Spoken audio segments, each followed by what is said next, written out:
Welcome to ShockOrama, your source for all things shock, schlock, and just plain bizarre. I'm Ben Sherman, and today we're looking at a lesser-known 80s slasher called Moonstalker. Like many slashers of the late 80s, Moonstalker borrows generously from iconic movies like Friday the 13th and Halloween. But unlike many slashers, the comedy in this movie is fully intended. Moonstalker, or Camper Stamper as it was originally titled, was intended as a parody of the slasher genre by director Michael O'Rourke, who up until this point in his career had little experience in horror. But thanks to the passion and skills of the cast and crew, Moonstalker is a real hidden gem of a movie that delivers some truly memorable moments during its runtime. The story of how Moonstalker / Camper Stamper came about is also a strange one. Director Michael O'Rourke had received a Halloween-inspired screenplay from director of photography Michael Goy, and had set up a deal to shoot it in the UK with funding from several Irish breweries. However, the breweries got into a disagreement over who owned the rights to the movie, so the whole project ended up dead in the water. It was during this period of uncertainty, while he was still in the UK, that Michael O'Rourke wrote the screenplay for Camper Stamper and brought it back to the US to shoot. The film was cast primarily in Los Angeles, and then was shot entirely on location in Carson City, Nevada during the coldest part of the year. Though it didn't snow at all during filming, a blizzard had hit the area a couple days before the cast and crew arrived, leaving the entire shooting location covered in 4 feet of snow. On top of this, almost the entire movie had to be shot at night, meaning everyone had to deal with extreme cold temperatures throughout the 2 weeks of shooting. We went to make the movie in Nevada, just outside of Reno, on this ranch called the Winters Creek Inn, in the dead of winter. It is freaking cold, and I mean cold. Cold to where the breathing hurts. So brandy is what I use to counter that. A lot of good, strong brandy. This could have been a recipe for disaster, if not for the fact that Michael O'Rourke and his cast and crew built an extremely strong camaraderie that lasted even years after the film came out. While doing research on this movie, I watched a making-of documentary produced by Vinegar Syndrome, who are also responsible for the restoration of the film that I used for this video. Throughout every interview in the documentary, I was struck by just how much everyone on set liked and respected one another, and it was great to see how excited they all were to talk about Moonstalker and relive these memories. So, without further ado, let's venture into the sometimes silly, sometimes scary, and always fun world of Moonstalker. The movie opens with a group of teenagers partying in the woods on a snowy night. The camera shows a POV shot as someone watches them from behind the trees. We watch together as a couple breaks off from the main group and heads out to a camper nearby. The mysterious figure picks up an axe and heads inside the camper, where he kills the couple off screen. Then we see him in silhouette as he stalks towards the other teenagers partying outside under the moonlight. You might even say he's a Moonstalker. The next morning, in another part of the forest, we see a dad trying to get his grill working outside his family's camper. The family camping trip is easily my favorite part of the movie. The family dynamic comes across as very real, thanks in part to the lasting friendships made by the actors on set. Michael O'Rourke really, and whoever helped cast the film, really, in my opinion, did a great job with our little core family of 4 people. Ron Colley, who played my son Mikey, even though our age difference wasn't that big, we actually are friends to this day. The dad is very excited about camping out in nature and getting away from all the lines and winos of LA. But the rest of his family is much less excited about being stuck in the freezing cold for their whole vacation. As the family eats their lunch outside, they see a car with a familiar-looking camper pull up the road. The dad gets upset because he had wanted his family to be alone at the campsite, so he goes over to talk to the old man in the car. The old man introduces himself as Bromley, but you can just call him Pop. Pop explains that he used to go fishing all the time in the area with his son. His story of father-son bonding and the great outdoors instantly wins the dad over, and Pop offers to pull his camper a bit farther up the road so the family can have their privacy. That night, the family goes over to eat dinner around the campfire with Pop. From interviews, I learned that there was an extra level of challenge for the actors in this scene. Because of the extreme cold, the actors were all wearing thermal layers under their costumes during this scene, and unfortunately the material that these layers were made out of made a lot of noise anytime any of them moved, so the actors all had to stay as still as possible while shooting the scene to avoid messing up the audio. Pop talks at length about his son, whose name is Bernie, and admires the family's camper. The dad brags about how they have every appliance imaginable, like a portable TV set and a microwave. This sets off some more reminiscing from Pop, who explains that his son Bernie had always wanted to get his mother a microwave, but she died before he ever could. Some of the things Pop has been saying have been making the family uncomfortable, and eventually it even starts weirding out the dad, so they get up and make a hasty retreat back to their camper for the night. Pop brings some leftover cake into his camper and starts feeding it to his son Bernie, who it turns out has been chained up inside the whole time, wearing a straitjacket and hood. He tells Bernie they could have all the cake they want if they had a fancy microwave like that family. And we learned that Pop has recently broken Bernie out of the mental hospital where he's been locked up. The sister, Tracy, decides that she's going to leave the camper to smoke and listen to music on her own for a bit before going to bed. She has a sweet sibling interaction with her brother Mark and then heads out. Once all the lights have gone out in the family's camper, Pop takes Bernie outside and undoes his chains, undoes his straitjacket, and hands him an axe. He tells Bernie not to break anything valuable this time and threatens him with sending him back to the hospital if he tries to run away. Bernie does not like this. Bernie climbs inside the family's camper through a window and murders the three of them off-screen. Tracy has been listening to music in the woods this whole time and is completely oblivious to what's been going on. She heads back to the camper and is greeted by her mother's corpse when she opens the door. When she runs away, Pop yells at Bernie to chase her down, and then he dies of a heart attack as he carries out the family's microwave. Meanwhile, in yet another part of the forest, we see two young men standing outside their car with a lantern. Moonstalker can be seen as a movie in two parts, and this is our introduction to the main characters of part 2. These two men are Ron and Bobby, and they're both part of a camp counselor training program taking place in the woods. They're waiting for the last two counselors in training to show up so they can give them directions to the campsite. Bobby's just in it to meet some hot women, but Ron takes it more seriously and is genuinely concerned with making sure everyone makes it to the campsite safely. We see one of the latecomers, PJ Richards, driving around lost in his red Jeep.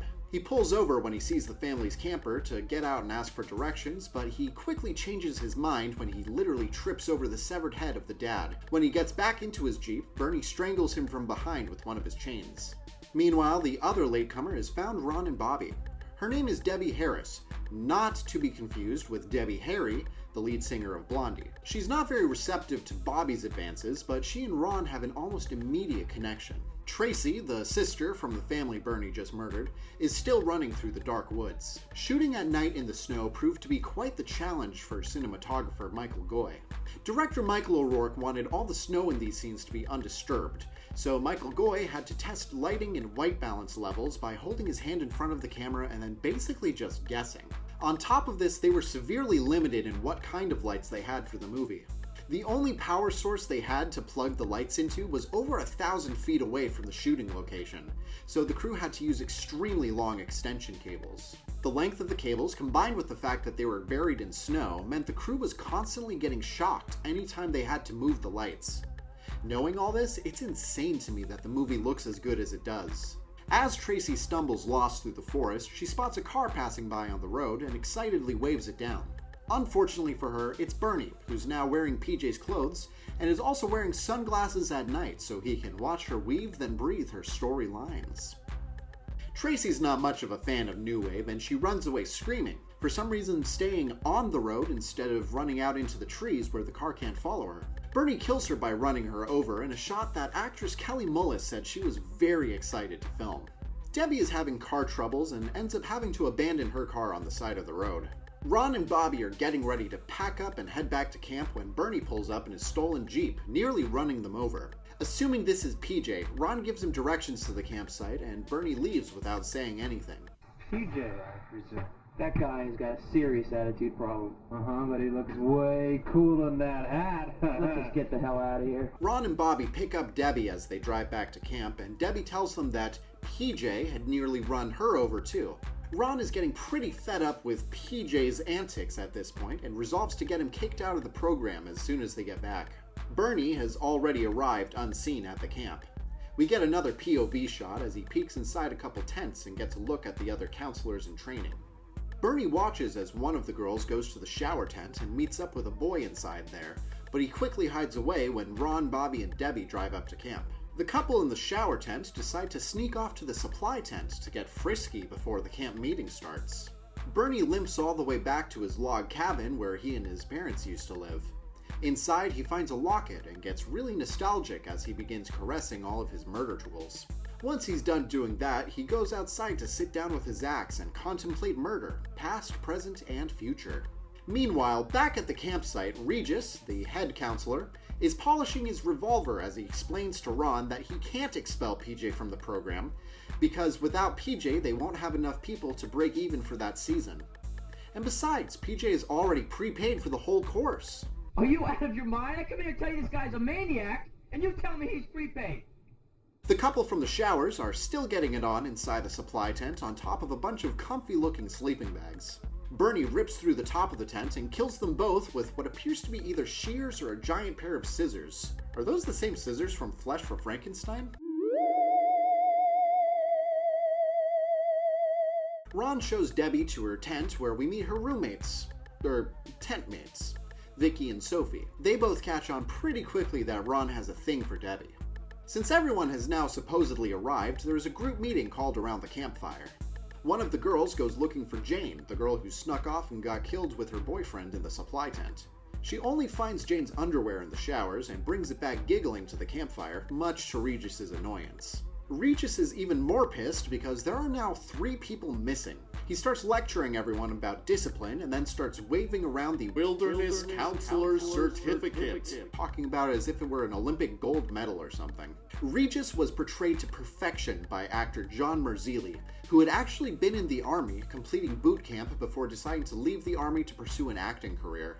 Before appearing in Moonstalker, Marzilli had appeared in several episodes of Tales from the Dark Side, which is where he met actor Neil Kinsella, who plays Deputy Taylor in Moonstalker and was also the assistant director for the film. Tales from the Dark Side also featured John Streisig as a writer and director, and he would go on to work as the production manager on Moonstalker. John Streisig had also directed a short film called The Music of Eric Zahn, where he worked with Michael Goy as his cinematographer.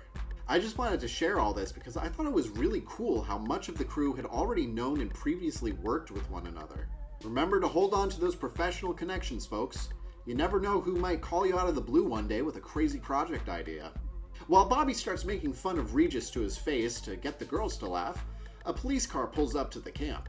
Regis sends Ron to go see what the officer wants, and Ron is surprised to see that it's not Deputy Taylor, who normally patrols this area. This new guy explains that Deputy Taylor is out with a cold, so he's taking over his patrol for now. He also warns Ron that a family was just found murdered not too far away, so they should all be careful. While Regis goes out on a security patrol, Bobby tells the other trainees the story of Bernie. Apparently, the government had wanted to force Bernie's family off of their property in order to turn the forest into the campgrounds that it is now. Bernie's dad was pissed about this and got into a shootout with the local police, ending in the accidental death of Bernie's mother and his father getting arrested. But Bernie escaped, and when the campsites were finally opened, he started killing the campers, blaming them for what had happened to his family. Eventually, he was caught and locked away in a mental institution. Regis's wife Marcy decides to prepare for his return by dressing down to a camo bikini and war paint, and blasting Ride of the Valkyries on their boombox, just in case there was any confusion as to whether Regis used to be in the army or not. Bernie appears in the entrance to the tent, and Marcy threatens to cut him off at the knees if he doesn't back off. Evidently possessing a strong sense of irony, Bernie kills her by cutting her off at the knees. This scene is also especially impressive considering that Marcy's actress was only wearing a bikini during a night shoot in the snow. Eventually, all the counselors in training decide to call it a night, so they begin heading back to their tents. Debbie asks Ron if the story about Bernie is true, and Ron replies that not only is it true, but Bernie's murder cabin is still standing out in the woods nearby. Debbie asks Ron to take her to go out and see the cabin, and even though going to a mass murderer's cabin in the middle of the night sounds pretty scary, Ron reluctantly agrees, cause hey, Debbie's pretty. Sophie invites a male counselor to take a shower with her. I'm pretty sure we never learn his name throughout the movie, and he blatantly only exists to give Bernie another victim. Meanwhile, Bobby has gone off to the supply tent on his own to sulk for a bit, thinking he's made a fool of himself in front of the girls. Vicky decides to crash his pity party, and over the next few scenes, we get to see them bonding in a genuinely heartwarming performance from both actors. Before they leave to make their own private campfire and share a sleeping bag, they notice a large hole torn into the top of the tent. Regis has finished his security check and returns to his tent to find Marcy's dead body with her severed legs hanging down from the implausible second level of the tent. Bernie pops up out of nowhere and cuts off Regis's arm when he goes for his gun.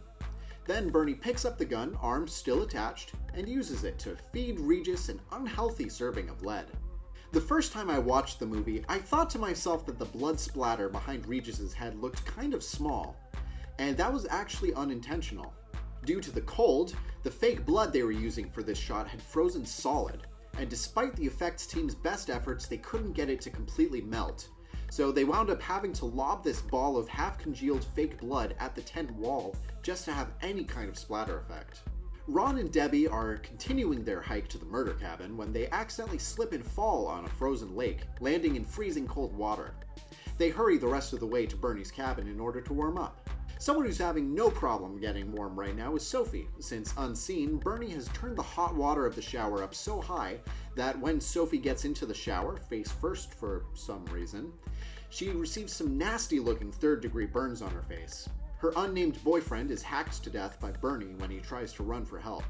Ron and Debbie make it to the cabin and briefly examine the interior, including the wall of murder tools. Ron starts a fire and they both take off their clothes to dry them and then get cozy together under a blanket. Their moment of intimacy is intercut with shots of Bernie doing what he does best, hacking limbs and posing dead bodies. Back at the first family's murder site, a large group of police officers is gathered to make sense of the massacre they've found. Deputy Taylor, still suffering from a head cold, has turned up to take a look, and is horrified when he recognizes Bernie's father amongst the dead bodies. He quickly gets back into his car, mumbling about Bernie being back, but the other cops don't take him seriously, thinking he's got a couple screws loose. Bobby and Vicky have set up their romantic campfire together, and are having a genuinely adorable conversation where Bobby admits he's never been with a girl before. They're about to get even more comfy in their sleeping bag, but when Bobby unrolls it, a severed arm falls out. He insists that it must have been a prank from some previous campers, but the mood is ruined, so they decide to just head back to camp, with Bernie limping after them. Bobby realizes there's someone following them and takes Vicky behind a tree to hide as Bernie passes by. Thinking that it's PJ, Bobby jumps out and challenges him to a fight, which Bernie quickly wins by throwing a knife into Bobby's forehead. Vicky runs screaming back to the camp, where instead of finding help, she finds a bunch of dead bodies in tents. Bernie has used some of that classic slasher movie magic to get back to camp before Vicky, despite us never seeing him move faster than a limp. And he's taken the opportunity to sabotage a couple of the cars that are parked there. Vicky struggles to get a car started until she is attacked by Bernie and the screen goes black. During all of this, Deputy Taylor's car is broken down in the snow and he's been walking the rest of the way to the camp. He sees a group of people sitting around a bonfire singing camp songs and approaches them to warn them about the killer that's on the loose.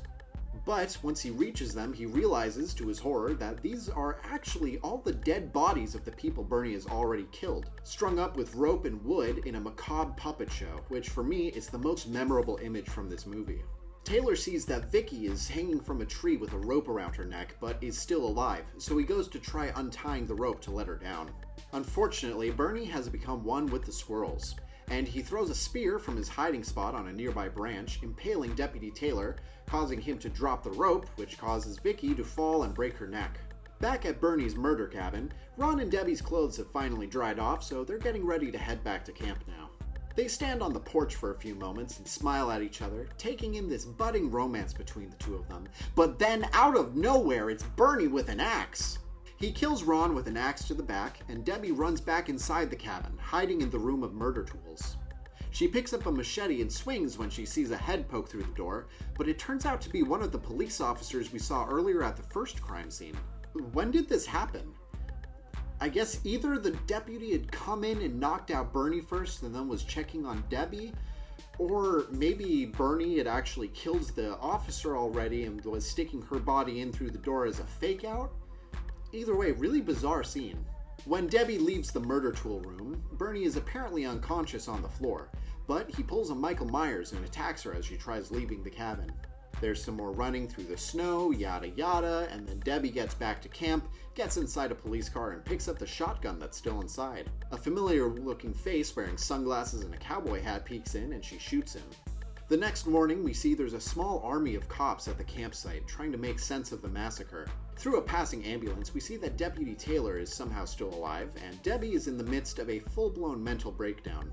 A red Jeep drives by, and as the driver slowly passes, we see that it's Bernie, now wearing a stolen police uniform. This is the point where I had to go back and confirm that yes, the person Debbie shot through the window was not Bernie, but was actually the first cop who had driven up to talk to Ron at the campsite. So depending on what happened at the cabin, Debbie may have just killed 2 people, neither of them the murderer. No wonder she's having a mental breakdown. Oh, also, that's the end of the movie. Oh, man, what a blast this movie was. If you like 80s slashers, I highly recommend you watch this one. One of the most common problems that I have with slashers is that the pacing can be all over the place, with exciting chase scenes and gory deaths bookended by long scenes of nothing happening besides bad acting.